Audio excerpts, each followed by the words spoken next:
हैं। तौहीन अदालत पर गिलानी ने नाअहली भुगती, अब शहबाज शरीफ भुगतेंगे। सरबराह तहरीक इंसाफ इमरान खान की साबिक वज़ीर आला पंजाब परवेज इलाही से मुलाकात में गुफ्तगू।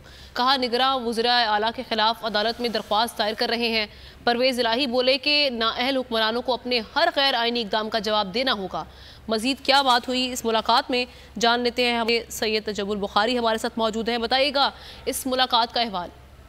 जी बिल्कुल, चेयरमैन पाकिस्तान तहरीक इंसाफ इमरान खान से मरकजी सदर पाकिस्तान तहरीक इंसाफ चौधरी परवेज इलाही ने मुलाकात की है। मुलाकात में पंजाब में इलेक्शन के लिए टिकटों पर जो है तफसीली मुशावरत और मुल्की सियासी सूरत हाल पर बातचीत जो है वो की गई, जबकि इमरान खान ने खुसूसी तौर पर मुनस इलाही की खैरियत भी जो है वो दरियाफ्त की।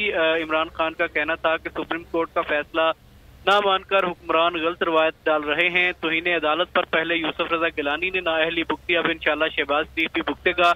इमरान खान का मजीद कहना था कि पंजाब और खैबर पख्तूनख्वा के वज़राए आला की जानब से सुप्रीम कोर्ट में दरख्वास्त जो है वो दायर कर रहे हैं। ख्वाजा तारिक रहीम और फवाद चौधरी पैरवी करेंगे, जबकि चौधरी परवेज इलाही का इस हवाले से जो है वो कहना था कि पंजाब में उम्मीदवारों पर तफसीली मुशावरत हुई है। टिकटों का इमलान जो है वो इमरान खान खुद करेंगे।